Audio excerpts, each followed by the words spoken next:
Hello, मैं प्रदीप कुमार आप सभी लोगों को क्लास 12th की केमिस्ट्री पढ़ाऊंगा, जिसमें कि आप सभी लोगों को पढ़ा रहे थे तत्वों का निष्कर्षण। तत्वों के निष्कर्षण में क्या था, इसमें पिछले वीडियो में आप लोग पढ़े थे प्रगलन, कॉपर का निष्कर्षण पढ़ रहे हैं। कॉपर के निष्कर्षण की विधियों में प्रगलन पढ़ चुके हैं पिछले वीडियो में। अब आज पढ़ेंगे हम लोग बेसेमरीकरण विधि। तो यह चौथी विधि है, बेसेमरीकरण विधि। बेसेमरीकरण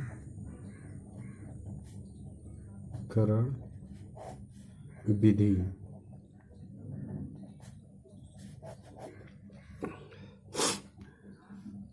तो बेसेमरीकरण विधि में देखेंगे तो एक पहले चित्र बनाएंगे, एक बेसेमर परिवर्तक बनाते हैं।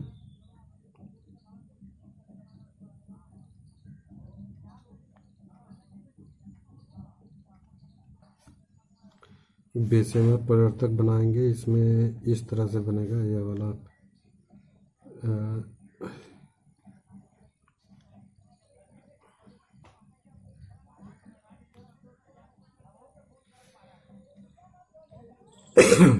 इस तरह से फिगर बना लेंगे। बेसेमर परिवर्तक है।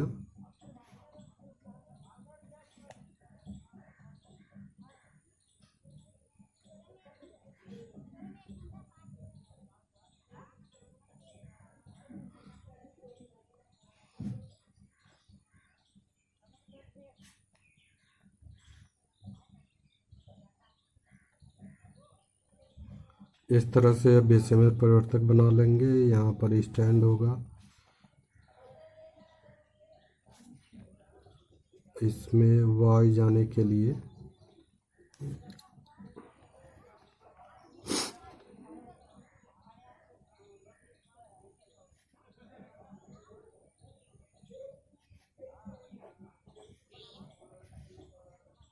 वाई के लिए एक नली लगी होती है इसमें, और यहाँ पर यह स्टैंड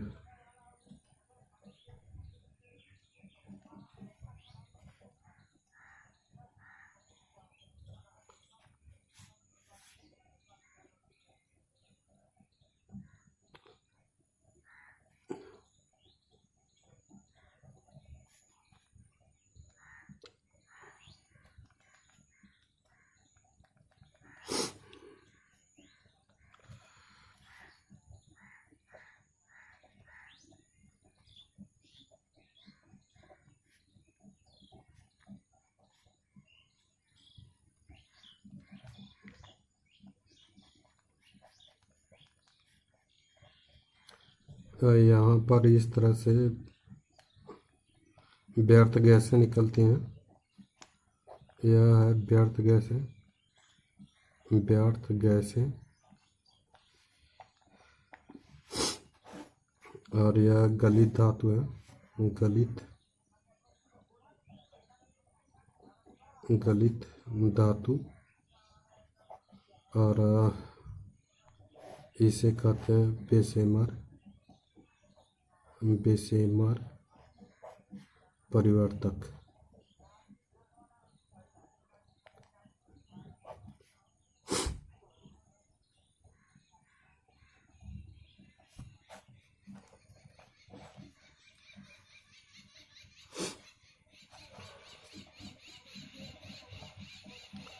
और यह वायु के लिए छिद्र है।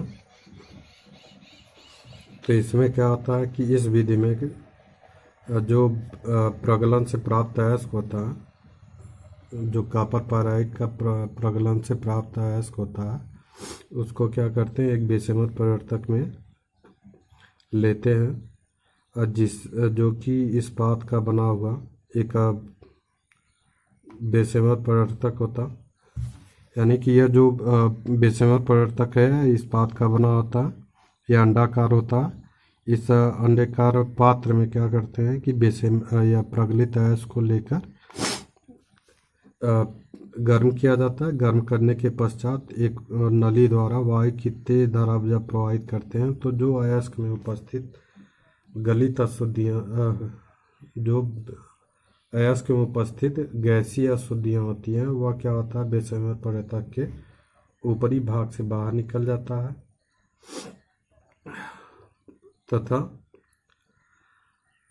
जो यानी कि जो गैसीय अशुद्धियाँ होती हैं वह बेसमय पर्यटक के बाहर ऊपरी भाग से बाहर हो जाती हैं तथा गलित धातु को क्या करते हैं, एक सिलिका से बने बर्तन में सिलिका से बने बर्तन में उड़ेल दिया जाता है। तो ये यानी कि इस गलित धातु को क्या करते हैं, इसमें उड़ेल दिया जाता है। तो यह क्या होता है कि यह ज्यों ज्यों ठंडा होता जाता है इसमें सल्फर डाइऑक्साइड के बुलबुले निकलते जाते हैं। यानी कि जो ज्यों ज्यों यह गलित धातु क्या होता है, ठंडा होता जाता है त्यों त्यों यह क्या होता है, सल्फर डाइऑक्साइड के बुलबुले इसमें से बाहर निकलते जाते हैं और अंत में क्या होता है कि इस गलित धातु की सतह पर एक फफोला पड़ जाता है। फफोला मतलब कि एक लेयर आ जाता है। उस लेयर को क्या कहते हैं, फफोलेदार कापर कहते हैं।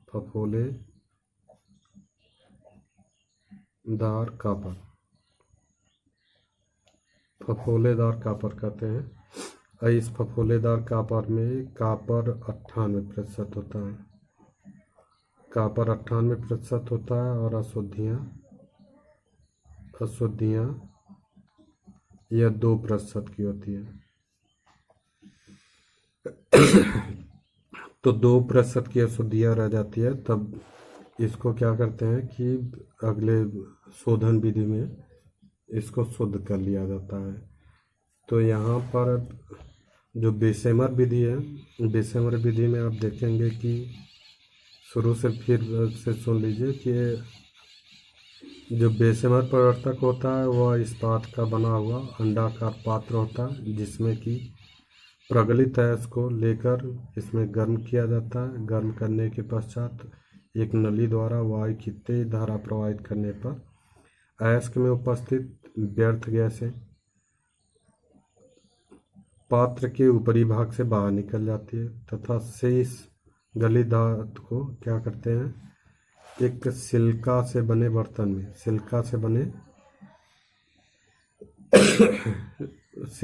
बने बर्तन में उड़ेल दिया जाता है। उड़ेलने पर क्या होता है, यह ज्यों ज्यों ठंडा होता जाता है त्यों त्यों यह क्या होता है कि सल्फर डाइऑक्साइड के बुलबुले बाहर निकलते जाते हैं। जब बाहर सल्फर डाइऑक्साइड के बुलबुले बाहर निकलते जाएंगे तो यह फफोला यानी कि एक लेयर बन जाता है। इस गलित पदार्थ के ऊपर एक लेयर बन जाता है जिसको क्या कहते हैं, फफोलेदार कापर कहते हैं। इस फफोलेदार कापर में कापर क्या होता है, 98% होता है और अशुद्धियाँ क्या होती है, 2% की होती हैं। तो इसके बाद बेसेमरीकरण के बाद क्या करते हैं कि उसे कापर का शोधन कर लिया जाता है। तो कापर के शोधन में 2 विधियाँ होती हैं, एक हरी लकड़ी की बल्लियों द्वारा, एक दूसरा होता है विद्युत अपघटनी विधि द्वारा। तो पहले इसको पढ़ लेंगे तो उम्मीद है कि सबको समझ में भी आ गया होगा। और दूसरी बात कि जो लोग वीडियो को सब्सक्राइब नहीं किए हैं वह सब्सक्राइब कर लें ताकि जो भी वीडियो यूट्यूब पे अपलोड होता है तुरंत आपके पास पहुंचता रहे। और दूसरी बात कि इस मेरे वीडियो में सब जितना मैं पढ़ाऊँगा सबका नोट्स भी प्रोवाइड करता जाऊँगा। तो इस तरह से आप लोगों को आराम से नोट्स भी मिल जाएगा और पढ़ भी लेंगे। तो इस विधि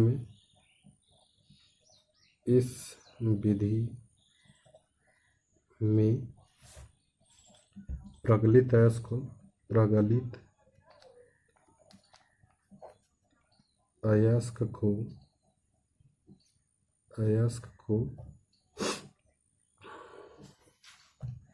एक बेसेमर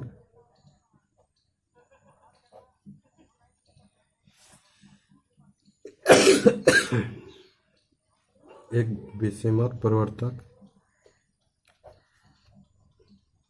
में लेकर गर्म करते हैं, में लेकर गर्म करते हैं। इस बेशेमर परिवर्तक में इस बेशेमर परिवर्तक के आंतरिक सतह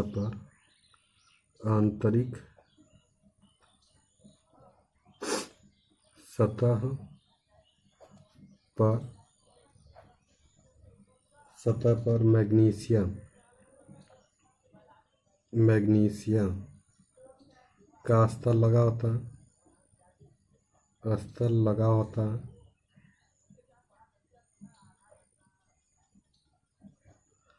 यानी कि इसके आंतरिक सतह पर मैग्नीशिया का स्तर लगाता है, जो कि इस अयस्क में उपस्थित या गलित धातु में उपस्थित जितनी भी अशुद्धियाँ होती हैं उसको अवशोषित कर लेता है।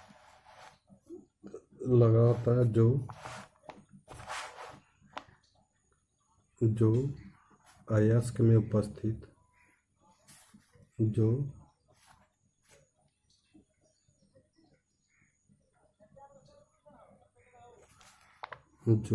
अयस्क में उपस्थित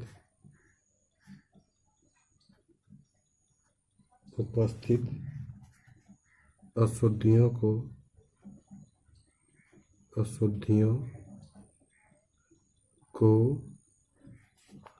अवशोषित कर लेता है। इस परिवर्तक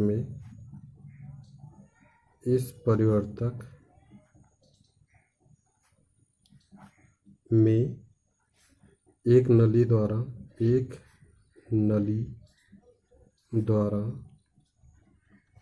वायु की तेज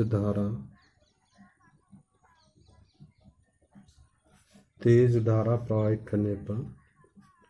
प्रवाहित करने पर गैसीय अशुद्धियाँ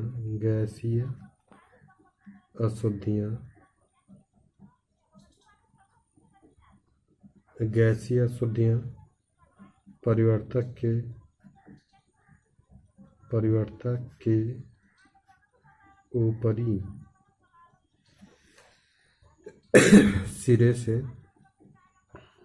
ऊपरी सिरे से बाहर निकल जाती हैं।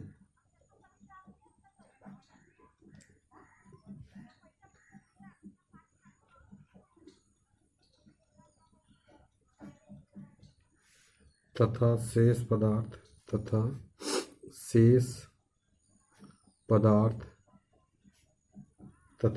पदार्थ को सिलिका से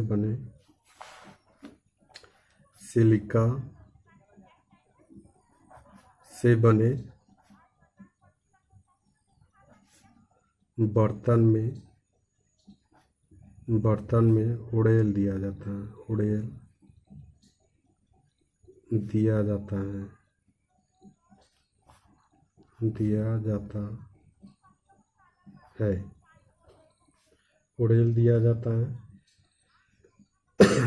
जैसे जैसे यह ठंडा होता जाता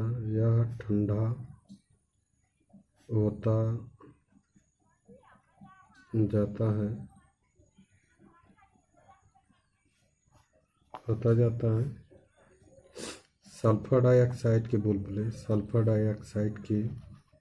बुलबुले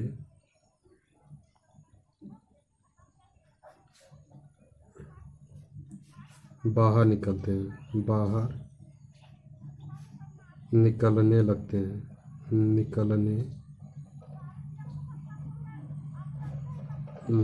हैं।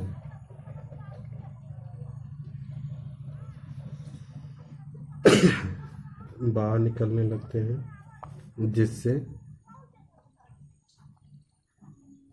जिससे धातु की सतह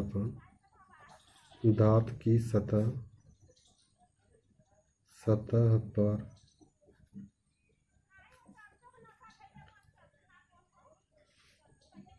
फफोले पड़ जाते हैं।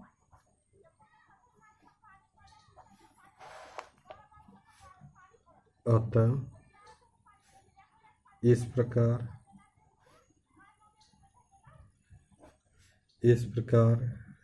प्राप्त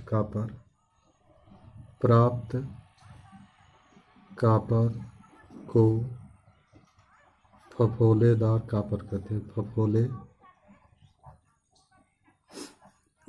कापर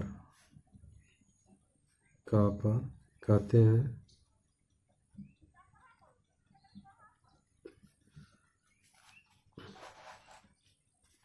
इस प्रकार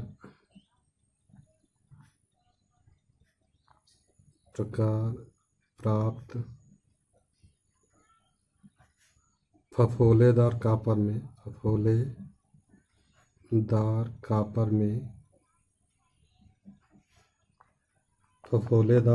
में शुद्ध कापर 98% होता है तथा 2% की अशुद्धि होती है।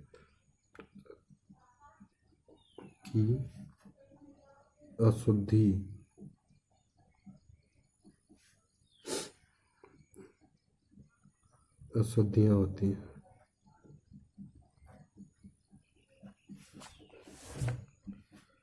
तो आप लोग बेसमरीकरण देख लिया आप लोग।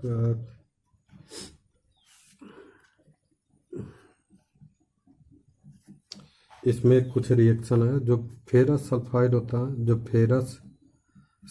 होता है वो ऑक्सीजन से क्रिया करके 2FeO में ऑक्सीकृत हो जाता है और सल्फर डाइऑक्साइड बाहर निकल जाता है।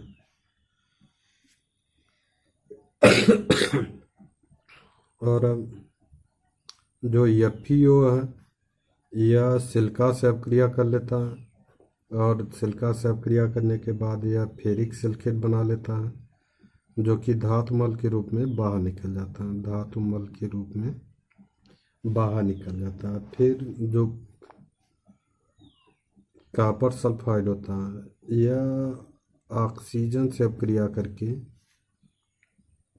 Cu2+2SO4 यानी कि कॉपर ऑक्साइड में अपचयित हो जाता है और Cu2S+Cu2O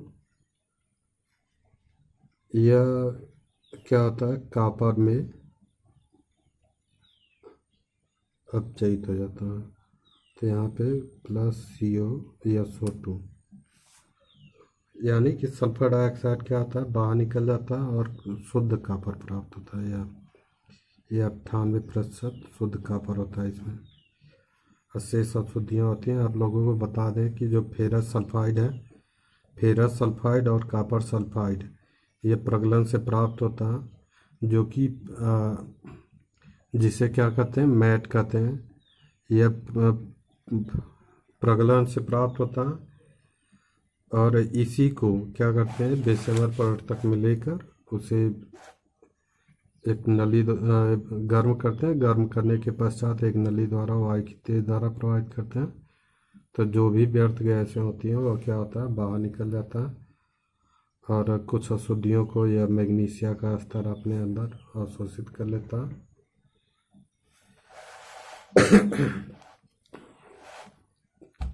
तो आप लोगों को बता दें कि जो भी वीडियो आप लोग देख रहे हैं तो वीडियो को सब्सक्राइब कीजिए और ज़्यादा से ज़्यादा शेयर कीजिए अपने दोस्तों में।